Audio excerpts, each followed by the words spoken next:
So ಅಂದರೆ ಇವತ್ತು ಆಫೀಸಲ್ಲಿ ಅನೌನ್ಸ್ ಮಾಡಿದ್ದಾರೆ ಅಂದರೆ ಚುನಾವಣೆ ಅಧಿಕಾರಿಗಳು ರೀ ಏನು 16 ಸ್ಥಾನಕ್ಕೆ ಚುನಾವಣೆ ನಡೆದಿದ್ದು ಅದ್ರೊಳಗೆ 9 ಅವಿರೋಧ ಆಯ್ಕೆ ಆದ್ವಿ. ಸೊ ನಾವು 13 ಜನ ಏನು ಪ್ಯಾನೆಲ್ ಮಾಡಿದ್ವಲ್ಲ ರೀ 13 ಜನದಾಗ 7 ಜನ ಕ್ಲಿಯರ್ ಕಟ್ ಅಂದ್ರೆ ಅವಿರೋಧ ಆಯ್ಕೆ ಆದ್ರೆ ಅವ್ರು ಆಯ್ಕೆ ಆದ ನಂತರ ಇನ್ನಿಬ್ಬರದು ನಾನು ಹೇಳಿದ್ದೆ. ಯಾಕಂದ್ರೆ ರಾಜು ಕಾಗೇರಿ ಕಾಗವಾಡ ಉಸ್ತುವಾರಿ ಸಚಿವರು ಆದೇಶ ಮೇರೆಗೆ ಅವ್ರಿಗೂ ಅಪೋಸ್ ಮಾಡಿದ್ದೀವಿ. ಕಾಮನ್ ಕ್ಯಾಂಡಿಡೇಟ್ ಗಣೇಶ್ ಹುಕ್ಕೇರಿ ಅವರು ಅಪೋಸ್ ಅದು ಅಂದರೆ 9ಗೆ ಈಗ ಅವಿರೋಧ ಆಯ್ಕೆಯಾಗಿ ಇನ್ನು 7 ಸ್ಥಾನಕ್ಕೆ ಅಕ್ಟೋಬರ್ 19 ಚುನಾವಣೆ ನಡೀತಾ ಇದಾವೆ ರೀ. ಸೊ ನಾವು ನಾಳಿದ ನಾವು ಎಲ್ಲೆಲ್ಲಿ ಕ್ಯಾಂಡಿಡೇಟ್ ನಿಲ್ಲಿಸಿದ್ದೀವಿ ಅಲ್ಲಿ ಸೀರಿಯಸ್ ಆಗಿ ಆ ಕ್ಯಾಂಡಿಡೇಟ್ನ ಗೆಲ್ಸೋಕೆ ಏನೇನು ಪ್ರಾಮಾಣಿಕ ಪ್ರಯತ್ನ ಮಾಡಬೇಕು ನಾವು ಮಾಡ್ತೀವಿ. ಮತ್ತೆಲ್ಲ ತಮ್ಮ ಮಾಧ್ಯಮದ ಮುಖಾಂತರ ನಾವು ಸಾಕಷ್ಟು ಸಲ ಹೇಳಿದ್ದು ನಾವು ಜೊಲ್ಲೆಯವರು ಎಲ್ಲರೂ ಕೂಡ ಏನು ಚುನಾವಣೆ ಮಾಡಾಕತ್ತೀವಿ. ನಾವು 12 ಸೀಟ್ ಗೆಲ್ತು ಅಂತ ಹೇಳಿದ್ವಿ. ಇದಕ್ಕೆ ನಾವು ರೀಚ್ ಆಗಕ್ಕೆ ಬಂದಿದ್ವಿ. ಯಾಕಂದ್ರೆ ಆಲ್ರೆಡಿ ಹೆಚ್ಚು ಕಮ್ಮಿ ಬಹುಮತ ಅಂದ್ರೆ ಆದಂಗೆ ಆಗಿಬಿಟ್ಟು ನಮ್ಮ ಬಹುಮತ ಆಯ್ತು. ಈಗ ಇನ್ನು ಮುಂದಿನ ಸೀಟ್ ಎಷ್ಟು ಜಾಸ್ತಿ ಗೆಲ್ಲಕ್ಕಾಗ್ತೈತಿ ಗೆದ್ಕೊಂಡು ಅಂದ್ರೆ ಆಡಳಿತ ಮಂಡಳಿ ಇನ್ನೂ ಗಟ್ಟಿ ಮಾಡೋಕ್ಕೆ ಪ್ರಾಮಾಣಿಕ ಪ್ರಯತ್ನ ಮಾಡ್ತೀವಿ. ಮುಂದಿನ 5 ವರ್ಷ ನಮ್ಮ ಗುರಿ ಅಂದರೆ DCC ಬ್ಯಾಂಕ್ ನಾವೆಲ್ಲರೂ ನೇತೃತ್ವದಲ್ಲಿ ಅಗದಿ ಪ್ರಾಮಾಣಿಕವಾಗಿ ಗಟ್ಟಿಯಾಗಿ ಇನ್ನೂ ಬ್ಯಾಂಕನ್ನು ಚಲೋ ನಡೆಸಿ DCC ಬ್ಯಾಂಕ್ ಮುಖಾಂತರ ಬೆಳಗಾವಿ ಜಿಲ್ಲೆ ರೈತರಿಗೆ, ಗ್ರಾಹಕರಿಗೆ, ನೌಕರಸ್ಥರಿಗೆ ಇವ್ರಿಗೆಲ್ಲ ಒಳ್ಳೆಯದಾಗಿ ಈ ದೃಷ್ಟಿಯಿಂದ ಒಳ್ಳೆಯ ಕೆಲಸ ಮಾಡ್ತೀವಿ. ಅದಕ್ಕೆ ನಮ್ಗೆ ಅವಿರೋಧ ಆಯ್ಕೆ ಮಾಡೋಕ್ಕೆ ಸಹಕಾರ ಕೊಟ್ಟಂಥ ಎಲ್ಲ ಮುಖಂಡರಿಗೆ, ಕಾರ್ಯಕರ್ತರಿಗೆ, ಅಭಿಮಾನಿಗಳಿಗೆ ತಮ್ಮ ಮಾಧ್ಯಮ ಮುಖ ಅನಂತ ಅವ್ರಿಗೆಲ್ಲ ಧನ್ಯವಾದ ಹೇಳ್ತೀನಿ. ಇನ್ನು ತಾವೇನು ಕೇಳೋದು ಕೇಳಿ. ಈಗ ಪ್ರಕಾಶ್ ಹುಕ್ಕೇರಿ ಅವರು ನಮ್ದು ಯಾವುದು ಬಣ ಅಲ್ಲ ಅನ್ನುವಂಥದ್ದನ್ನ ಹೇಳಿರ್ಬೋದು. ಈಗ ಪ್ರಮಾಣ ಪತ್ರ ತಗೊಳಕ್ ಬಂದಿದ್ರು. ಸೊ ನಾವು ಯಾವ ಬಣನೂ ಅಲ್ಲ, ಸ್ವತಂತ್ರವಾಗಿ ನಿಂತಿದ್ವಿ, ಸ್ವತಂತ್ರವಾಗಿ ಗೆದ್ದು ಬಂದಿದ್ದೀವಿ. ಯಾರಿಗೂ ನಾವು ನಾಮಿನೇಷನ್ ಮಾಡಬೇಡ ಅಂತಲೂ ಯಾರಿಗೂ ಹೇಳಿಲ್ಲ. ಈಗ ನಾವು ನಾಮಿನೇಷನ್ ಮಾಡಕ್ಕೆ ಬಂದಿದ್ರೆ ನಮಗೆ ಚಿಕ್ಕೋಡಿ ಸಂಬಂಧ ಇಲ್ಲ. ಅದು ಉಸ್ತುವಾರಿ ಸಚಿವರು ಪ್ರಭಾಕರ್ ಕೋರೆ ಅವರು ಕೂಡಿ ಮಾಡಿದ್ದಾರೆ ಇದು. ಸೊ ಇವತ್ತು ನಾವು ಅದ ಸ್ಟ್ಯಾಂಡ್ ಇದೆ ನಮ್ಮದು. ನಾವು ಹೇಳ್ತಲ್ಲ ಈಗ ನಮ್ಮ ಕ್ಲಿಯರ್ ಕಟ್ ನಮ್ಮ 13 ಗುಂಪೊಳಗೆ 7 ಜನ ಕ್ಲಿಯರ್ ಕಟ್ ನಮ್ಮದಂಥ ಪ್ಯಾನಲ್ದಿಂದ ಆಯ್ಕೆ ಆಗಿದ್ದಾರೆ. ರಾಜು ಕಾಗೆ ಅವರು ಯಾವ ಥರ ವಿರೋಧ ಆಯ್ಕೆ ಆದ್ರೆ ಅನ್ನೋದನ್ನು ತಮಗೆ ಮಧ್ಯಾಹ್ನ ಹೇಳಿದೆ ನಾನು. ಸೊ ಗಣೇಶ್ ಹುಕ್ಕೇರಿ ಅವ್ರ ಸ್ಟ್ಯಾಂಡ್ ನಮ್ದಿತ್ತು. ಅವರು ಯಾಕಂದ್ರೆ ಅವರ ಉಸ್ತುವಾರಿ ಮಂತ್ರಿ ಅವರು ಕೋರೆ ಅವ್ರು ಕೂಡಿ ಅವ್ರಿಗೆ ಇಲೆಕ್ಷನ್ ನಿಲ್ಲಿಸಿದ್ರು. ನಾವು ಯಾರೋ ಅವ್ರಿಗೆ ಇಲೆಕ್ಷನ್ ನಿಲ್ಲಿಸಿರ್ಕಲ್ಲ. ನಾವು ಅದ್ರ ಬಗ್ಗೆ ನಮ್ಮ ಗುಂಪಲ್ಲ ಅಂತ ನಾವು ಮೊನ್ನೆ ನಮಗೆ ಸಂಬಂಧ ಇಲ್ಲ ಅಂತ ಹೇಳಿದ್ದು. ಇವತ್ತು ಹಂಗೆ ಹೇಳ್ತಾರೆ. 19 ನಂತರ ನೋಡೋಣ. ಪಟ್ಟಣ ಅವರು ರಾಮದುರ್ಗದಿಂದ ವಾಪಸ್ ತಗೊಂಡಿದ್ದಾರೆ. ಸೋತ್ರೆ ಮತ್ತೆ ನನಗೆ ಮಂತ್ರಿಗಿರಿ ಕೊಡಂಗಿಲ್ಲ, ಅಸಹ್ಯ ಆಗುತ್ತೆ ಅನ್ನುವಂತ ಕಾರಣಕ್ಕಾಗಿ ವಾಪಸ್ ತಗೊಂಡಿದ್ದೀವಿ ಅನ್ನುವಂಥದ್ದು ಕೂಡ ಅವರೇ ಹೇಳ್ಕೊಂಡಿದ್ದಾರೆ. ಅವರೇ ಹೇಳಿದ್ರೆ ಮಂತ್ರಿ ಸ್ಥಾನ ಸಿಗುದೈತಿ, ಸೋತ್ರೆ ಮತ್ತೆ ಸಿಗಂಗಿಲ್ಲ ಅನ್ನೋ ಕಾರಣಕ್ಕಾಗಿ ವಾಪಸ್ ತಗೊಂಡಿದ್ದಾರೆ. ಅಂದ್ರೆ ನನಗೆ ಗೊತ್ತಿಲ್ಲ ಅವ್ರು ಅಶೋಕ್ ಪಟ್ನಾಯಕ ನಾವು ಮಧ್ಯಾಹ್ನ ಇಲ್ಲಿ ಪ್ರೆಸ್ ಮಾಡಿದ್ನಾಗ ಅವ್ರು ಬಂದಿದ್ರು ಅಂತ ಹೇಳಿ. ಸೊ ಅವ್ರು ಯಾಕೆ ಹಿಂದೆ ತಕೊಂಡ್ರೆ ನಮ್ಗೆ ಗೊತ್ತಿಲ್ಲ ರೀ. ನಮ್ಮದು ರಾಮದುರ್ಗಲ್ಲಿ ಅಲ್ಲ, ನಮಗೆ ಶ್ರೀಕಾಂತ್ ಧವನ್ ಅವ್ರು ನಮ್ಮ ಕ್ಯಾಂಡಿಡೇಟ್ ಅದಾರ ರೀ. ನಾವು ನಾಳೆ ಸೀರಿಯಸ್ ಆಗಿ ಚುನಾವಣೆ ಮಾಡ್ತೀವಿ. ನಮ್ಮ ಅಭ್ಯರ್ಥಿನ ಗೆಲ್ಸೋಳಗೆ ನಾವು ಪ್ರಾಮಾಣಿಕ ಪ್ರಯತ್ನ ಮಾಡ್ತೀವಿ.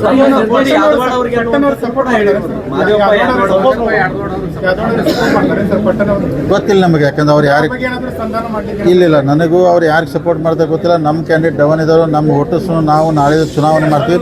ಸೀರಿಯಸ್ ಆಗಿ ನಮ್ಮ ಕ್ಯಾಂಡಿಡೇಟ್ ಗೆಲ್ಸಕ್ಕೆ ನಾವು ಪ್ರಾಮಾಣಿಕ ಪ್ರಯತ್ನ ಮಾಡ್ತೀವಿ. ಅಲ್ಲ, ಕೆಲವೊಂದು ಜನ ಹೋಗ್ತಾರೆ ಈಗ, ಯಾಕಂದ್ರೆ ಅನಿವಾರ್ಯ ಪರಿಸ್ಥಿತಿ ಬಂದಲ್ರಿ. ಕೆಲವೊಂದು ಜನ ಯಾಕಂದ್ರೆ ಇಲ್ಲೇ ಇದ್ದಾಗ ಅವ್ರ ಮ್ಯಾಗೆ ಪೊಲಿಟಿಕಲ್ ಪ್ರೆಷರು, ಒತ್ತಡ ಎಲ್ಲ ಬರ್ತಾವೆ.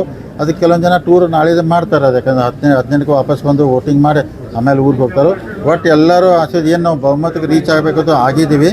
ಇನ್ನೂ ಹೆಚ್ಚು ಸೀಟ್ ಗೆಲ್ಕೊಂಡು ಇನ್ನೂ ಒಳ್ಳೆ ಕೆಲಸ ಮಾಡೋಕ್ಕೆ ಪ್ರಾಮಾಣಿಕ ಪ್ರಯತ್ನ ಮಾಡ್ತೀವಿ. ಅಲ್ಲ, ಈಗ ನೋಡ್ರಿ ನಮ್ಮದು 7 ಸೀಟ್ ಕ್ಲಿಯರ್ ಮೆಜಾರಿಟಿ ಆಗೈತೆ ನಮ್ದು. ಇನ್ನೂ ಹತ್ರವಾಗಿ 5 ಸೀಟ್ ಗೆಲ್ಬೇಕಂತ ನಮ್ಮ ಪ್ಲ್ಯಾನ್ ಇದೆ. ಆ ಗೆಲ್ಲಕ್ಕೆ ಏನು ಮಾಡ್ಬೇಕು ನಾವು ಮಾಡ್ತೀವಿ. ಅದು ಇವತ್ತು ನೋಡ್ರಿ ಅಣ್ಣಾಸಾಹೇಬ್ ಜೊಲ್ಲೆ ಅವ್ರ ಬಗ್ಗೆ ಹೋಗಿ ಇವತ್ತು ಉಸ್ತುವಾರಿ ಮಂತ್ರಿ ಸತೀಶ್ ಜಾರಕಿಹೊಳಿ ಅವರು, ನಾನು, ಗೋಕಾಕ್ MLA ರಮೇಶ್ ಜಾರಕಿಹೊಳಿ ಎಲ್ಲ ಡೆಲಿಗೇಟರ್ 75 ಜನ ಡೆಲಿಗೇಟರ್ 85 ಜನ ಡೆಲಿಗೇಟರ್ ITC ಹೋಟೆಲ್ ಬಂದಾಗ ಅಷ್ಟು ಜನ ಕೂಡ ಭಾಷಣ ಮಾಡಿದ್ವಿ. ಯಾಕಂದ್ರೆ ಉತ್ತಮ್ ಪಾಟೀಲ್ ಅವ್ರು ಏನು ಹೇಳ್ತಿದ್ರಿ, ಸತೀಶ್ ಜಾರಕಿಹೊಳಿ ನಂಗೆ ನಿಲ್ಲ ಅನ್ನತ್ತಿದ್ರಿ. ಇವತ್ತು ಸತೀಶ್ ಜಾರಕಿಹೊಳಿ ಸ್ಟ್ಯಾಂಡ್ ಕ್ಲಿಯರ್ ಮಾಡಿರಿ. ಯಾಕಂದ್ರೆ ನಾವು ಅಣ್ಣಾಸಾಹೇಬ್ ಜೊಲ್ಲೆ ಅವ್ರ ಜೊತೆಗೆ ನಾವು ಅವ್ರಿಗೆ ಮಾಡಬೇಕು, ನೀವು ಮಾಡ್ಬೇಕು ಡೈರೆಕ್ಷನ್ ಕೊಟ್ಟಿದ್ದಾರೆ. ಸೊ ನಿಪ್ಪಾನಿ ಏನೂ ಸಮಸ್ಯೆ ಇಲ್ಲ, ನಮ್ಮ ಸೀಟ್ ನಾವು ಗೆಲ್ಕೋತೀವಿ. ಇವತ್ತು ಸತೀಶ್ ಜಾರಕಿಹೊಳಿ ಸ್ವಂತ ITC ಹೋಟೆಲ್ ಕ್ಲಿಯರ್ ಮಾಡಿದ್ದಾರೆ. ಮೋಸ್ಟ್ಲಿ ವಿಡಿಯೋ ಕ್ಲಿಪ್ಪು ಸಿಗ್ಬೋದು ನಿಮಗೆ. ಅವ್ರು ನಾವು ಯಾವ ಕಾರಣಕ್ಕೂ ಅವ್ರು ನಿಲ್ಬೇಡ ತೆಗೆದು ಅವ್ರು ನಿಂತರು. ನಮ್ಮ ಏನು ಸಪೋರ್ಟ್ ಐತೆ ನಮ್ದು ಇಡೀ ಫ್ಯಾಮಿಲಿದು. ಅಣ್ಣಾಸಾಹೇಬ್ ಜೊಲ್ಲೆ ಅವ್ರು ನಿಂತ್ಕೇಸಿ ಅವ್ರನ್ನ ಗೆಲ್ಸುವಂಥ ಪ್ರಯತ್ನ ಮಾಡ್ತೀವಿ. ಅವ್ರು 100ಕ್ಕೆ 100 ಗೆಲ್ಲುತ್ತಾರೆ. ಈಗ 7 ಉಳಿತಾವ ಸರ್, 7 ಉಳಿತಾವ. 7ರಲ್ಲಿ ಹುಕ್ಕೇರಿಯಾಗ ನಿಮ್ಮ ಸ್ಟ್ರಾಟಜಿ ಹೆಂಗಿರುತ್ತೆ? ಅಲ್ಲ, ಹುಕ್ಕೇರಿದು ನಾವು ಸೀರಿಯಸ್ ರಾಜೇಂದ್ರ ಪಾಟೀಲ್ ನಮ್ಮ ಕ್ಯಾಂಡಿಡೇಟ್ ನಿಲ್ಸಿದ್ವಿ ರೀ. ಭಾಳ ಸೀರಿಯಸ್ ಆಗಿ ಇಲೆಕ್ಷನ್ ಮಾಡ್ತಾ ಇದ್ದೀವಿ. ನಾವು ಗೆಲ್ಲಬೇಕಂತ ಎಲ್ಲ ಪ್ರಯತ್ನ ಮಾಡ್ತೀವಿ.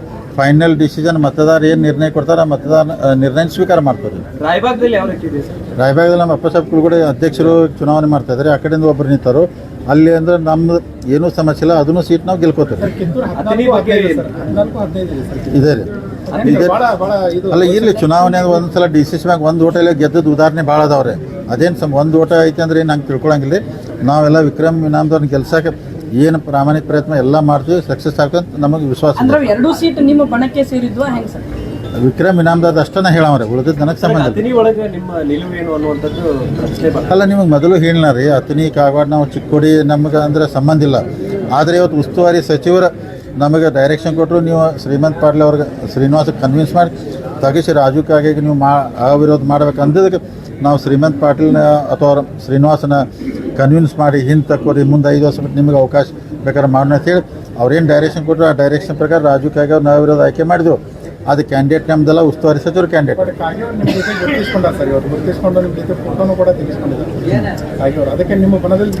ಈಗ ಒಟ್ಟೆ 1000 ಮಾತ್ರ ನಮ್ಮ ಬಹುಮತ ಆಗೈತ್ರಿ, ನಾವು ಅಧ್ಯಕ್ಷ ಉಪಾಧ್ಯಕ್ಷ ಮಾಡ್ಕೋತೀವಿ ಫೈನಲ್. ಅಲ್ರಿ 19 ಆದ ನಂತರ ಅಲ್ಲಲ್ಲ 19 ಆದ ನಂತರ ರೀ, ಅಕ್ಟೋಬರ್ 19 ಆದ ನಂತರ 15 ದಿವಸ ಒಳಗೆ ಮಾಡ್ಬೇಕಂತ ಅದಕ್ಕೊಂದು ಕಾನೂನು ಇರ್ತೈತೆ. ದೀಪಾವಳಿ ಮುಗಿದ ನಂತರ ನೋಟಿಸ್ ಕೊಟ್ಟು ಅಥವಾ ಈ ಮಂತ್ ಎಂಡು ಅಥವಾ ನವಂಬರ್ 1st ವೀಕ್ ಮಾಡ್ತೀವಿ.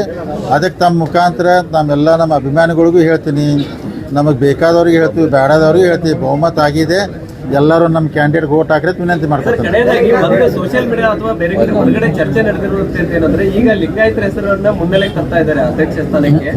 ಕಡೆ ಗಳಿಗೆಯಲ್ಲಿ ಒಪ್ಲಿಲ್ಲ ಅಂತೇಳಿ ಅಮರನಾಥ್ ಜಾರಕಿಹೊಳಿ ಅವ್ರನ್ನ ಅಧ್ಯಕ್ಷ ಮಾಡಬಹುದು ಅನ್ನುವಂಥದ್ದನ್ನು ಕೂಡ ಚರ್ಚೆ ನಡೀತಾ ಇದೆ. ಅದನ್ನು ಕ್ಲಿಯರ್ ಮಾಡಿಬಿಡ್ತೇನೆ ರೀ. ನಾನು ಮೊನ್ನೆ ಹೇಳಿದೆ ನಿಮಗೆ, ಈಗೆಲ್ಲ ಇಷ್ಟು ಮೀಡಿಯಾ ಇದ್ರಿ, ಇಷ್ಟು ಜನ ಅದಾರು, ಸುಳ್ಳು ಹೇಳೋಕ್ಕಾಗೋದಿಲ್ಲ. ನೋಡಿ ನಾವು ಹೇಳಿದ್ದು ರಾಹುಲ್ ಜಾರಕಿಹೊಳಿ ಇರ್ಬೋದು, ಅಮರನಾಥ್ ಜಾರಕಿಹೊಳಿ ಬಂದರತ್ ಇನ್ನೂ ಇದೆ. ಯಾವ ಕಾರಣಕ್ಕೂ ಆ ಥರ ಮಾಡೋಕ್ಕೆ ಹೋಗೋದಿಲ್ಲ. ನಮಗೆ ಲಾಂಗ್ ರನ್ ರಾಜಕಾರಣ ಮಾಡ್ಬೇಕೈತಿ. ಬರೀ ಡಿಸಿಸ್ ಮ್ಯಾಗ ಒಂದೇ ನಮ್ಮ ಏಮ್ ಅಲ್ಲ, ಇನ್ನೂ ಭಾಳ ರಾಜಕಾರಣ ಮಾಡ್ಬೇಕೈತಿ. ನಾವು ಲಿಂಗಾಯತ ಸಮಾಜಕ್ಕೆ ಅಂದರೆ ಲಿಂಗಾಯತ ಸಮಾಜವ್ರಿಗೆ ಅಧ್ಯಕ್ಷ ಮಾಡ್ತೀವಿ. 100ಕ್ಕೆ 100 ಈ ಥರ ಏನೂ ಸಮಸ್ಯೆ ಇಲ್ಲ. ನಮ್ಮ ವಿರೋಧಿಗಳು ಕೆಡ್ಸೋಕೆ ಎಲ್ಲ ಅಪಪ್ರಚಾರ ಮಾಡ್ತಾರೆ ರೀ, ಏನೂ ಮಾಡೋಕ್ಕಾಗೋದಿಲ್ಲ. ಈಗ ಉದಾಹರಣೆ ಹಾಲು ಮತ್ತು ಸಮಾಜದ ಸೀಟ್ ಒಂದಿತ್ತು, ಅದನ್ನು ಕಳೆದ್ರೆ ಯಾರ್ರಿ? ಹಿಂದಿನ ಅಧ್ಯಕ್ಷರು ಕಳೆದ್ರೆ, ನಾವು ಕಳೆದಿಲ್ಲ. ಇಡೀ ಕುರುಬರ ಸಮಾಜ ಒಂದು ಸೀಟ್ ಖಾಯಂ ಇರ್ತಿತ್ತು. ಇಲ್ಲ ಅಂದರೆ ಡಿ ಸಿ ಅದನ್ನೆಲ್ಲ ರದ್ದು ಮಾಡಿ ಕಳೆದ ಕೇಸಿ ಈಗ ಸೀಟ್ ಕೊಟ್ಟಿರ್ತಾರೆ. ಆದರೂ ನಾವು ಹಾಲು ಮತ್ತು ಸಮಾಜಕ್ಕೆ ಪ್ರಾಮಿಸ್ ಮಾಡಿದ್ವಿ, ಮುಂದಿನ ಬೋರ್ಡೊಳಗೆ ನಿಮ್ಮ ಸಮಾಜ ಪ್ರತಿನಿಧಿ ಇರ್ತಾರೋ, ನಾವು ಯಾವುದೋ ರೂಪದಾಗ ತತ್ವ ಅಂದ್ರೆ ನಾವು ಎಲ್ಲನೂ ಕರ್ಕೊಂಡು ಹೊಂಟಿದ್ವಿ. 100ಕ್ಕೆ 100 ನಾವು ಲಿಂಗಾಯತ ಸಮಾಜ ಅಧ್ಯಕ್ಷ ಬಿಟ್ಟು ಬೇರೆ ಯಾರೋ ಮಾಡಿದ್ರೆ ನಮ್ಮ ವೈರಿಗಳು ಇನ್ನೂ 10 ಏನು ಹೆಸರು ಕೆಡಿಸಿದ್ರು ನಾವು ತಲೆ ಕೆಡಿಸೋದಿಲ್ಲ. ಧನ್ಯವಾದ ಎಲ್ಲರಿಗೂ. ಕೈ ಮಾಡಿಲ್ಲ ಡೈರೆಕ್ಟ್ಗಳು ಮಾಡ ಅಲ್ಲೇ ಮಾಡ್ತಾರೆ.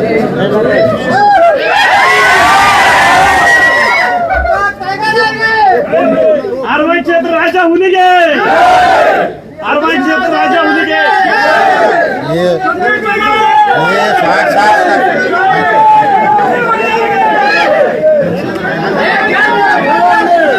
ಇದು ಈ ಕ್ಷಣದ ಸುದ್ದಿ. ಹೆಚ್ಚಿನ ಸುದ್ದಿಗಳಿಗಾಗಿ ಸುವರ್ಣ ಜನನಿ ನ್ಯೂಸ್ ಚಾನೆಲ್ ಅನ್ನ ಲೈಕ್ ಮಾಡಿ, ಶೇರ್ ಮಾಡಿ, ಸಬ್ಸ್ಕ್ರೈಬ್ ಮಾಡಿ ಹಾಗೂ ಕಮೆಂಟ್ ಮಾಡುವುದನ್ನ ಮರಿಬೇಡಿ.